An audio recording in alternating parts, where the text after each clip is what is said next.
आज हम रामधारी सिंह दिनकर जी द्वारा रचित रश्मि रथी के तृतीय सर्ग की भाग 1 की कविता देखेंगे, जो हमें जीवन में विपत्तियों से लड़ने की प्रेरणा देती है, हमें विपत्तियों पर विजय पाने की प्रेरणा देती है। तो आइए शुरू करते हैं। हो गया पूर्ण अज्ञातवास, हो गया पूर्ण अज्ञातवास, पांडव लौटे वन से साहस। पावक में कनक सुदृश तपकर, वीरत्व लिए कुछ और प्रकर।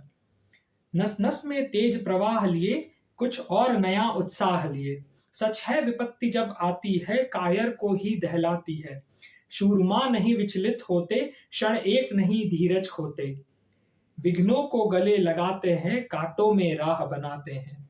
मुख से न कभी उफ कहते हैं, मुख से न कभी उफ कहते हैं। संकट का चरण न गहते हैं, जो आ पड़ता सब सहते हैं। उद्योग निरत नित रहते हैं।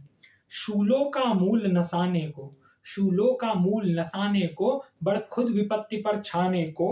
है कौन विघ्न ऐसा जग में, टिक सके वीर नर के मग में। खम ठोक ठेलता है जब नर, खम ठोक ठेलता है जब नर, पर्वत के जाते पांव खड़।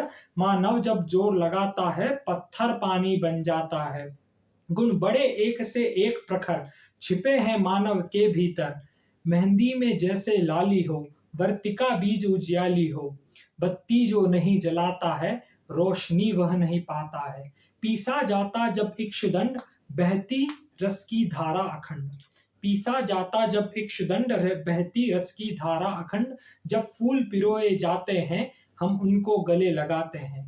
वसुधा का नेता कौन हुआ, वसुधा का नेता कौन हुआ। भूखंड विजेता कौन हुआ, अतुलित यश क्रेता कौन हुआ। नवधर्म प्रणेता कौन हुआ, जिसने न कभी आराम किया, विघ्नों में रहकर नाम किया। जब विघ्न सामने आते हैं, सोते से हमें जगाते हैं। तन को झंझोड़ते हैं पल पल, मन को झंझोड़ते हैं पल पल। सतपथ की ओर दिखाकर ही, जाते हैं हमें जगाकर ही। वाटिका और वन एक नहीं, वाटिका और वन एक नहीं। आराम और रण एक नहीं। वर्षा अंधड़ आतप अखंड, पौरुष के है साधन प्रचंड। बागों में शाल न मिलते हैं, वन में प्रसून तो खिलते हैं। बागों में शाल न मिलते हैं। कंकरिया जिसकी सेज सुगर, कंकरिया जिसकी सेज सुगर।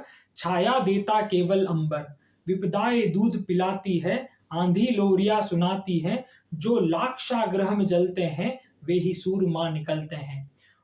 बढ़कर विपत्तियों पर छाजा, बढ़कर विपत्तियों पर छाजा। मेरे किशोर मेरे ताजा, जीवन का रस छन जाने दे। तन को पत्थर बन जाने दे।